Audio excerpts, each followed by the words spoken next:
ఈ program Joyce Meyer ministries partners మరియు friends ద్వారా స్పాన్సర్ చేయబడింది.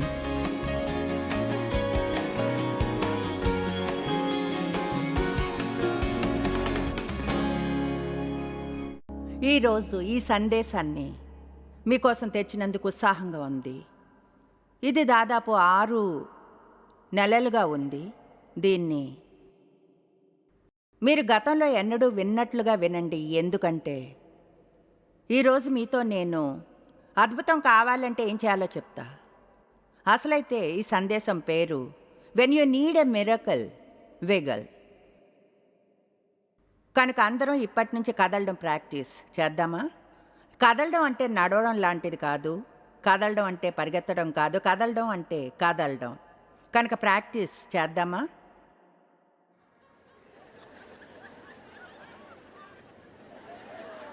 కమాన్, 2 వైపులా చేద్దాం. ఇప్పుడు అద్భుతం కావాలంటే మీకు కదలండి. ఇప్పుడు విషాదకరంగా ఇక్కడున్న వ్యక్తి వద్దకు వెళదాం. చెప్తున్నాను స్టీవ్, నేను అనుకున్న దానికంటే హీనంగా ఉన్నావు. Thank you. జాలిగా ఉండేలా నిజంగా ప్రాక్టీస్ చేస్తాను.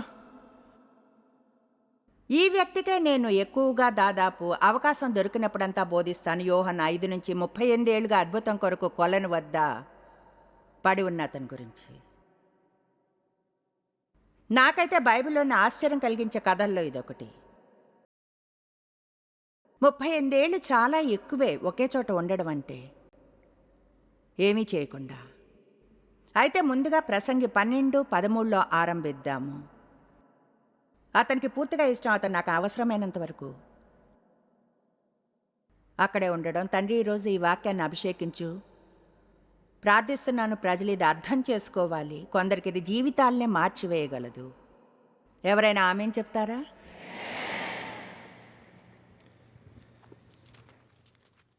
ప్రసంగిని వ్రాసింది సొలొమోను. అతను మిగతా వారందరికంటే జ్ఞానం కలవాడు. అయితే మార్గంలో ఎక్కడో ఒక చోట అతి బుద్ధిహీనంగా అయ్యి అతడు తమని సంతోషపరచుకోవడానికి ఎవరైనా చేయగలిగిన ప్రతిదీ చేశాడు. అతని వద్ద ఎంతోమంది స్త్రీలున్నారు. నాకు అర్థం కాదు, ఏ పురుషుడైనా ఎందుకు అనుకుంటాడు ఎక్కువ మంది స్త్రీలుంటే సంతోషపడతాడని, ఉన్న ఒక్కరే సమస్యలన్నీ ఇవ్వగలిగినప్పుడు.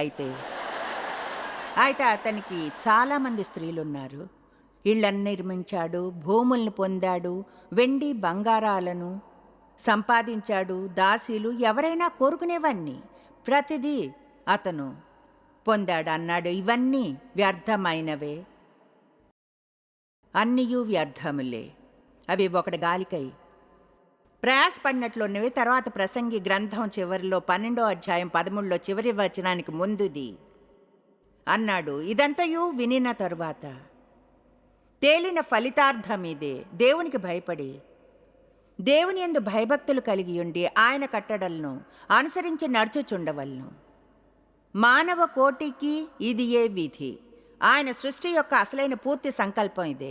దేవుని యొక్క ముందాలోచనపు విషయము, స్వభావమంతటి మూలం, సంతోషమంతటికీ పునాది, అసమన్వమైన అన్ని పరిస్థితులను సరిచేయట, సూర్యుని క్రింద జరిగేవన్నిటినీ మానవ కోటికి ఇది ఏ విధి. చెప్తున్నాను, యాంప్లిఫైడ్లో ఇది చాలా పెద్ద వచనం. టైం తీసుకుని దాన్నంతా చూడను మళ్ళీ. అయితే దీన్ని మీరు ఇంటి వద్ద చూడండి. యాంప్లిఫైడ్ బైబిల్లో మీరు గుర్తించాలి, దేవుడు ఇలా అంటున్నాడని. మీకే సమస్య ఉన్నా దానికి పరిష్కారం నేను చెప్పింది చేయడమే అని. మీకు ఏ సమస్య ఉన్నా సరే దానికి పరిష్కారం సింపుల్గా, చాలా సింపుల్, వెంటనే సింపుల్గా దేవుడు చేయమన్నది చేయడము, అదొక్కటే. దీని గురించి ఉత్సాహపడితే బాగుండేది పడిన దానికంటే. అయితే దాన్ని మళ్ళీ చెప్తాను. మీ జీవితంలోని ఏ సమస్యనైనా సాల్వ్ చేయడం, అసంతుల్యంగా ఉన్న ప్రతిదాన్ని అడ్జస్ట్ చేయడం, స్వభావం అంతటికీ మూలం. మనం దైవికమైన స్వభావాన్ని మంచిది అనుకున్నది చేసినప్పుడు వృద్ధి చెందుతుంది. గాయపడుతున్నా మనకు అలా అనిపించదు. ఏది మంచిదో తెలిసే చేసినప్పుడు మనకు వెంటనే మంచి ఫలితం రాకపోయినా సరే దైవికమైన స్వభావాన్ని వృద్ధి చేసుకుంటాం. ఇతరుల పట్ల మంచిగా ఉంటే మన పట్ల మంచిగా లేని వారి పట్ల ఊ ఊ, ఔచ్ ఔచ్ ఔచ్. మన జీవితంలో దేవుని స్వభావాన్ని వృద్ధి చేసుకోవడానికి పరిశుద్ధాత్మతో సహకరించాలి. దైవికమైన స్వభావాన్ని పొందడం కంటే ముఖ్యమైనది ఏమీ లేదు. దాని అర్థం ఎల్లప్పుడూ మంచినే ఎంచుకుంటారు అని. మీరెలా ఫీల్ అయినా సరే స్వస్థతను ఆనందించడానికి ఈ వారాంతంలో మాట్లాడుకుందాం. పూర్ణత, స్వస్థత, నూతనీకరించబడ్డ జీవితం. కేవలం ప్రార్థన కంటే ఎక్కువ చేయాలి, దేవునికై నిరీక్షించి లేదా ప్రతిదీ ఇంకెవరైనా చేసే వరకు. మనం బాధ్యతగా ఉండడం నేర్చుకోవాలి. లేదా మనలో ఉన్న సామర్థ్యానికి ప్రతిస్పందించడం. మీకున్న ఓ సామర్థ్యం గురించి చెప్తాను. మీకు దేవుడు ఏమి చేయమన్నా సరే చేసే సామర్థ్యం ఉంటుంది.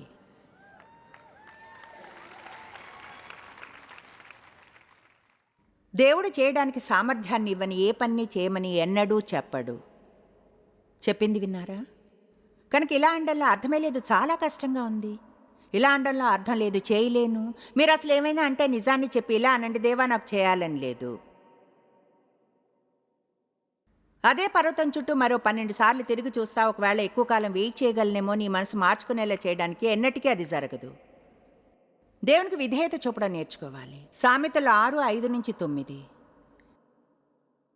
వేటకాని చేతి నుండి లేడి తప్పించుకున్నట్లును, ఎరుకువాని చేతి నుండి పక్షి తప్పించుకున్నట్లును తప్పించుకొనుము. సోమరి చీమల వద్దకు వెళ్ళుము, వాటి నడతలు కనిపెట్టి జ్ఞానము తెచ్చుకొనుము.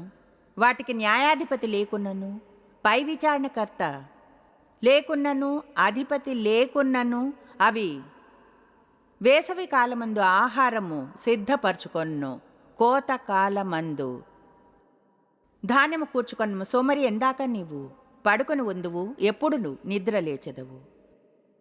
నాకు ఆ వచనం అంతగా నచ్చడానికి కారణం అది చెప్తుంది, చీమ అతి చిన్న నల్లని చీమ లేదా ఎర్రని చీమ జీవితమంతా మట్టిలో ప్రాకుతుండేది. చిన్న నల్లని చీమలు కోతకాలమందు కోతలు లేని సమయంలో కావలసినవన్నీ సమకూర్చుకుంటాయి.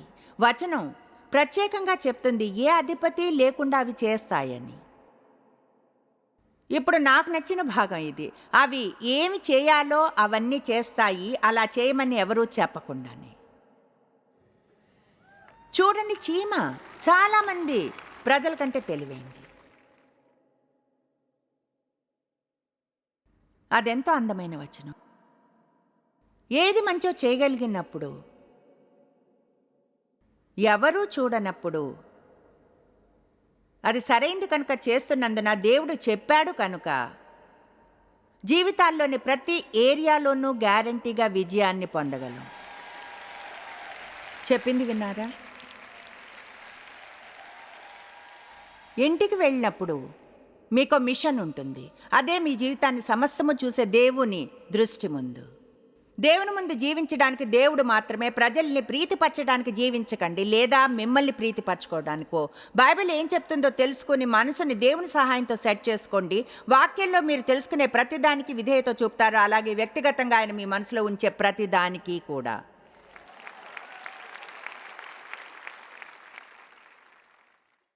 మీరు కానీ అది చేస్తే ఎవరిని చూసి మీరు అసూయపడిన అవసరం లేదు. మరెవరి విజయాన్నో పొందాలని అనుకోరు, ఎందుకంటే మీదే మీకుంటుంది. చూడు జోసి, నేను చర్చికి వెళ్తాను.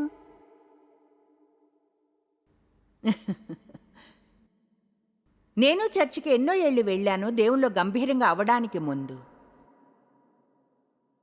నాకు దేవుడంటే ప్రేమ ఉంది, పూర్ణ మనస్సుతో కాదు, కానీ యేసులో నమ్మకం ఉంది. దేవుని కృపని అర్థం చేసుకున్నాను, ఆయన క్షమాపణను, దేవుని కృపని కూడా. మై గుడ్నెస్, చర్చ్ బోర్డులో కూర్చున్నాను, నా భర్త అక్కడ పెద్ద. నేనెంతో ఐహికంగా ఉండేదాన్ని. పూర్తి విధేయత మీద ప్రీమియంని పెట్టలేదు. కొన్ని పనులు చేసేదాన్ని, సరైన వాటిని. అయితే చూడండి, నా జీవితం మాత్రం బాగుపడలేదు. ఇంకా నా బాల్యపు గందరగోళం అంతటి ఫలితం ఉండేది. నేను ఒకలా ఇదిగో ఇతనిలా ఉండేదాన్ని. ఎక్కడో ఒక చోట పడి ఉండి అద్భుతం కోసం ఎదురు చూస్తూ, జాలిగా కనపడుతూ, నాపై నేను జాలిపడుతూ, మీరేదో ప్రత్యేకమైన వారన్నట్లు అనుకుని మోసపోకండి. ఇతరులా కాకుండా మీ చేతులు మీ గతంతో కట్టివేయబడ్డాయనో, లేక ప్రస్తుత పరిస్థితులతో అందరికీ ఏదో రకమైన సమస్యలుంటాయి. ఒప్పుకుంటాను, కొందరికి మరి కొందరికంటే ఎక్కువ ఉంటాయని. కొందరి జీవితాలు ఎంతో విషాదకరమైనవి జరుగుతాయి. అయితే మరికొందరి జీవితాలు హీనమైన గందరగోళాల్లో ఉంటాయి. ఎల్లప్పుడూ సమస్యపు లోతు దగ్గర కనపడినవి. మరికొందరు అద్భుతమైన విజయాన్ని పొందుతారు.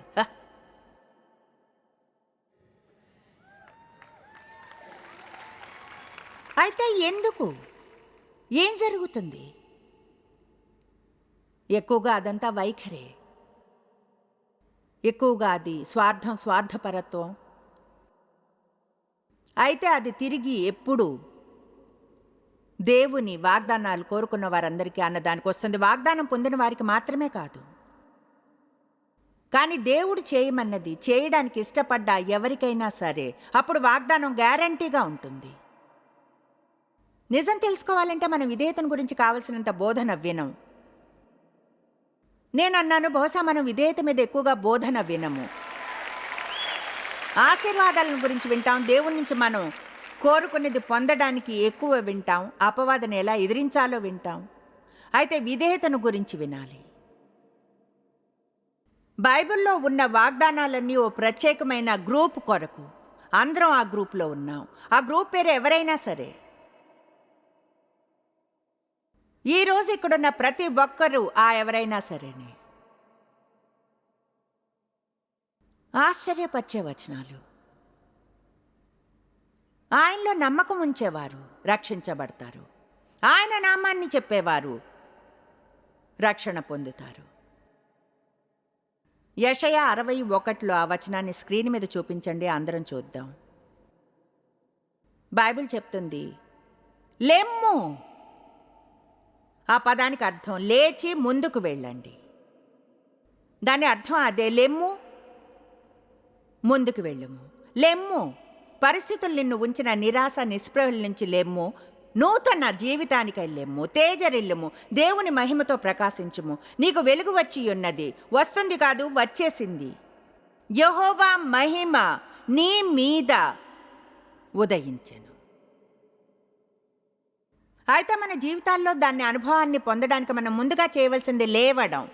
ఒక విషయం చెప్తాను, మీరు ఎన్నడూ లోపలగా లేవకుంటే బయట వైపున లేవలేరు. మీరు మీ వైఖరిలో లేవాలి, తర్వాత మీతో పాటు మీ శరీరం లేస్తుంది. ఆమేన్. ఇప్పుడు యోహాను 5వ అధ్యాయం 1-8. నేను అవన్నీ చదవను, నేను దాదాపు దీని మధ్యలో ఎక్కడో ఆరంభిస్తాను. అయితే అదేం చెబుతుందో చెబుతాను. బేతెస్దా కోనేటి వద్ద ఒక వ్యక్తి అద్భుతం కొరకు నిరీక్షిస్తున్నాడు. ఎందుకంటే ప్రతి ఏడాది ఒక్కసారే ఒక దూత వచ్చి ఆ కోనేటిలోని నీళ్లను కదిలిస్తుంది. కనుక అది ఒక కోనేటి లాంటిది. ఇలా మనం బేతెస్దా కోనేరు వద్ద ఉన్నట్లు అనుకుందాం. ఆ కోనేటి పక్కన అన్ని రకాల మనుషులు పడుకుని ఉండేవారు. ఏడాదిలో ఒకసారి ఒక దూత వచ్చి, నాకు తెలీదు, ఆ దూత తన వేలిని అందులో పెట్టి నీళ్లను కదిలించేదే ఏమో, లేక అయితే అది ఒకలా అద్భుతాలు చేసే నీటిలో అయ్యేది. ఎవరైతే ముందుగా ఆ కోనేటిలోకి లేదా ఆ నీళ్లలోకి దిగుతారో నీళ్లు కదిలించబడుతుండగా అద్భుతాన్ని పొందుతారు. తర్వాత నీళ్లు నిశ్చలంగా అయిపోయేవి. కేవలం ఒక వ్యక్తే ఏడాదిలో అద్భుతాన్ని పొందేవాడు. ఇప్పుడు యేసు వచ్చాడు.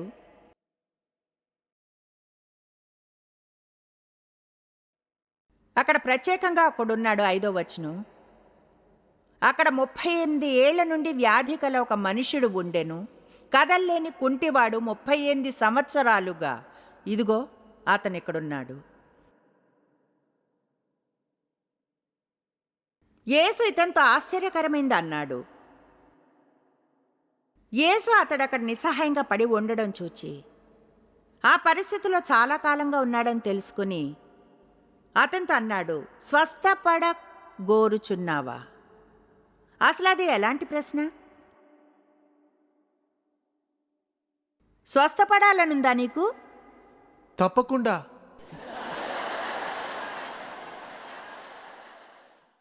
తర్వాత యేసు లోతుగా వెళ్ళాడు. ఆయన అన్నాడు, నిజంగా నువ్వు స్వస్థపడ గోరుచున్నావా? తర్వాత అత్యంత అద్భుతమైన విషయం, ఆ కుంటివాడు ఆయన ప్రశ్నకు జవాబుగా ఇలా అన్నాడు, నన్ను కోనేటిలోనికి దించేవాడు నాకెవడూ లేడు.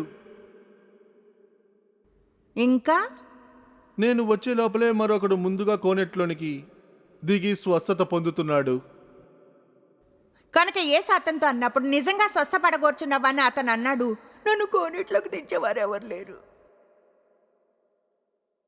ఎవరో అతని కోసం చేయాలని చూస్తున్నాడు.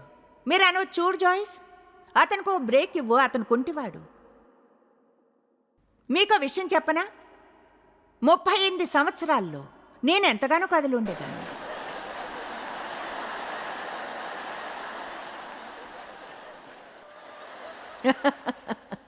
అంటే 38 ఏళ్లలో మీరు గాని ప్రతి ఏడాది 1 ఇంచు చొప్పున కొంచెం కదిలినా అంటే అతనికి 365 రోజులు ఉన్నాయి.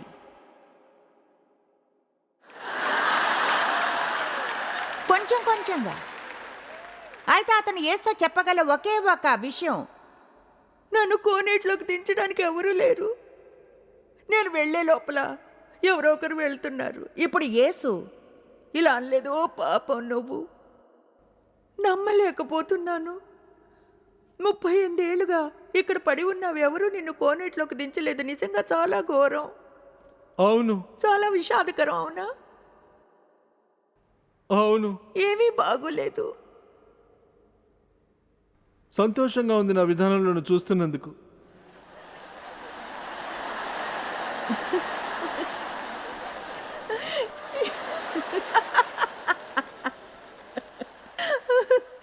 ఇతనికి అర్థం అవుతుంది. అసలైతే ఇతనికి బహుశా కళ్ళల్లో నీళ్లు తిరిగాయి. ఇప్పుడు చూడండి, యేసు ప్రేమ దయగలవాడు కనుక నేను అనుకోవడం ఇలా అనిపించి ఉండేది. ఇప్పటి వరకు జీవితంలో విన్న అతి ఘోరమైన మాటలు ఈ రోజు నీ సమస్యను తీర్చివేస్తాను. అయితే యేసు అతనితో ఇలా అన్నాడు. 8వ వచనం, యేసు అతనితో అన్నాడు, నువ్వు లే,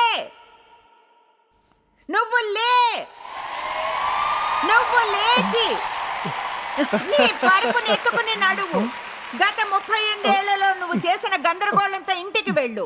ఇక్కడి నుంచి వెళ్ళి నీ జీవితం జీవించు, లేచి వెళ్ళు.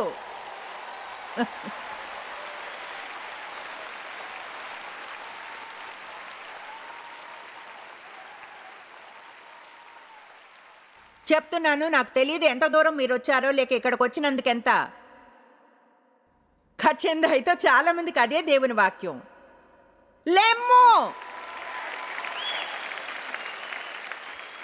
ఎక్కడో ఒక చోట పడి ఉండి మీకోసం ఎవరో వచ్చి అది చేస్తారని వెయిట్ చేయకండి.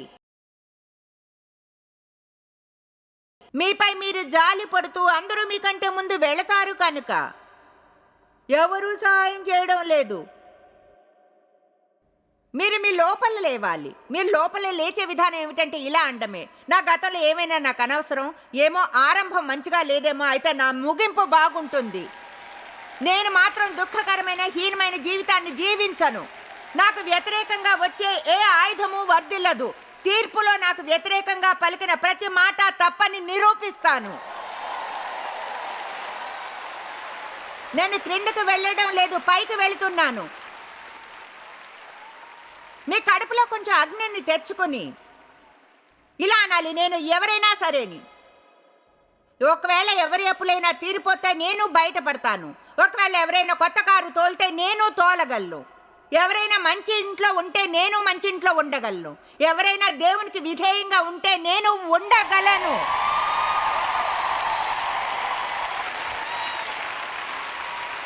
మనం రోజు ఉదయాన్ని కూర్చుని పుస్తకాలు చదువుతూ ఉండక్కర్లేదు. దేవునితో సమయంలో ప్రతిదీ ఇచ్చిన వారిని గురించి, దేవుని సేవించిన వారిని గురించి మనం దేవుని పూర్ణ మనసుతో సేవించవచ్చు.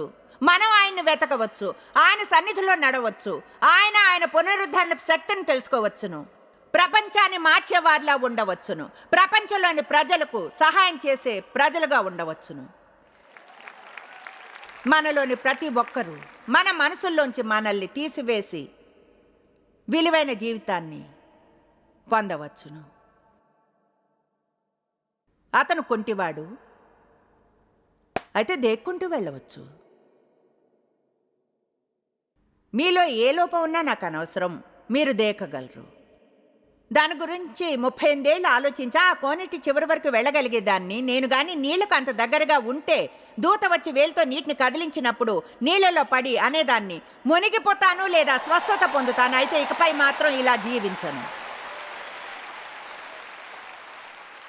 ఎవరైనా సరే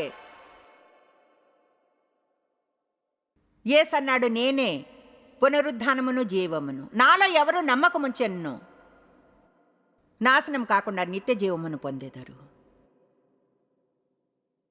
ఎవరైతే దేవుని నామంలో అడుగు వేస్తారో వాళ్ళెన్నడూ నిరాశ చెందరు, ఎన్నడూ ఓడిపోరు. కొన్నిసార్లు మీరు బయటకు రావాలి. అందరం ఏం విత్తితే అదే కోస్తాం, నచ్చినా నచ్చుకున్నా మనం విత్తిందే కోస్తాం.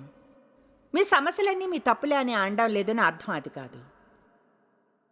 మనం ఒక సమయంలోనికి వచ్చినప్పుడు, దేవుణ్ణి తెలుసుకోవడం ఆరంభించినప్పుడు, ఏది మంచో అది చేసినప్పుడు మీరు కానీ చాలా కాలంగా మంచినే చేస్తుంటే సరైన ప్రతిఫలం పొందుతారు. చాలా కాలం మీరు మంచినే చేస్తూ ఉంటే మంచి ఫలితాన్ని పొందుతారు. మీరు మంచినే చేస్తుంటే చాలా కాలం మంచి ఫలితాన్ని పొందుతారు. దాని అర్థం శోధనలు ఉండవని కాదు, దాని అర్థం కష్టాలు ఉండవని కాదు, దాని అర్థం ప్రజలు గాయపరచరని కాదు, దాని అర్థం క్షమించే ప్రజలు ఉండరని కాదు, దాని అర్థం అన్యాయం అవినీతి జీవితంలో ఉండదని కాదు. లోకమంతా నీచమైన వారితో నిండి ఉంది. అయితే చెప్తున్నాను, మీరు గాయపడ్డ ప్రతిసారి మీలో నివసించే దేవుడు స్వస్థపరుస్తాడు.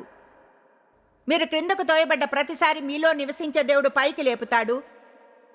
మీరు నిరాశ చెందిన ప్రతిసారి ఆ దేవుడే మిమ్మల్ని ప్రోత్సహిస్తాడు. ఏమిటో చెప్తాను, మీరు కానీ లోపల లేస్తే ఎంతమందికి తెలుసు ఇలా అంటే నేను లోపల లేవండి అని. మీరు కానీ మనసులో లేస్తే బయట వైపున ఎవరు మిమ్మల్ని పడద్రోయలేరు. మనం నిరంతరం విధేయతని విత్తితే మారతాము.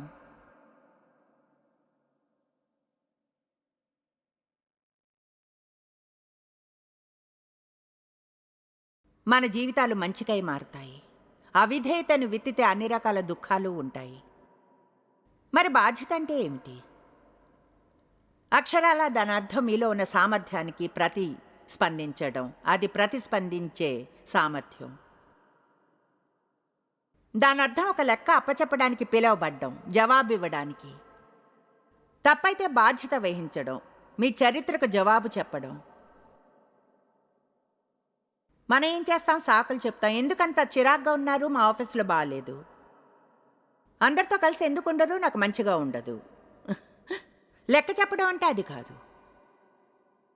అది కేవలం సాకు చెప్పడం, తప్పించుకోవడం. నేను అలా ఎన్నో ఏళ్ళు చేశాను. ఆబ్లిగేషన్లను తీర్చుకోవడానికి, డ్యూటీని చేయడానికి, మంచి చెడుల మధ్య ఎంపిక చేసుకోగలిగేలా, లెక్క చెప్పగలిగేలా. అయితే లెక్క చెప్పడానికి బదులుగా మనం దేన్నో ఎదుర్కొంటాం. లెక్క చెప్పడానికి బదులుగా నిందించడం ఆరంభిస్తాం. సాకులు చెప్పడం, మనపై మనం జాలిపడడం, మొండిగా అవుతాం. మనలో పగ, ద్వేషం, కోపం, క్షమాపణలేమి, అన్ని రకాల అసహ్యమైన వైఖరులు, చెడు విషయాలు వస్తాయి. ఎక్కువగా మన సమస్యలకు అందరినీ నిందిస్తూ ఉంటాం. అతనెందుకు అక్కడ 38 ఏళ్ళు పడున్నాడు? ఎవరు వచ్చి కోనేట్లకు దించలేదు, అది అతని తప్పు కాదు. ఎవరు వచ్చి అతని కోసం ఆ పని చేయలేదు, అది వారి తప్పు. అతనెందుకు దేకలేదు? ఎందుకంటే అతనికంటే ముందు వెళ్ళిన వారిని గురించి ఆలోచించాడు, తనపై తను జాలి పడుతూ. ఎందుకంటే అతని జీవితం అతను అనుకున్నట్లు లేదు. బహుశా మీ జీవితాలు మీరు అనుకున్నట్లుగా మారలేదు. అయితే దాని అర్థం మీ జీవితం ముగిసిపోయిందని కాదు. దాని అర్థం గొప్ప జీవితాన్ని పొందలేరని కాదు. అది మీరు అనుకున్నట్లుగా కూడా లేదు. అయితే మీకోసం ఒక వార్త ఉంది. దేవుడు దాన్ని మెరుగుపరచగలరు. ఒకవేళ మీరు గందరగోళం చేసినా, వేసుకున్న ప్లాన్ ఏ అనుకున్నట్లు లేకుండా దేవుడు ఎంతో గొప్పవాడు ప్లాన్ బిని వేసి ఆ ప్లాన్ ఏని మెరుగుపరుస్తాడు. ఎలా ఉండాలో అలా. నాకు అది ఇష్టం, ఎంతో ఇష్టం.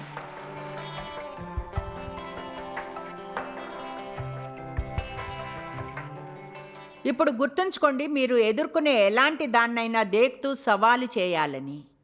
తెలుసా, మీరు ఏం చేయలేరో లేదా పొందనిది దేవుడిని ఆపలేదు. అప్పటికీ మీ జీవితంలో గొప్పవి చేస్తాడు. మీరు గుర్తించాలంటాడు ఆయనతో సమస్తము సాధ్యమే అని. జాయిస్ మేర్ మినిస్ట్రీస్లో మీరు మాకెంతో ముఖ్యులు.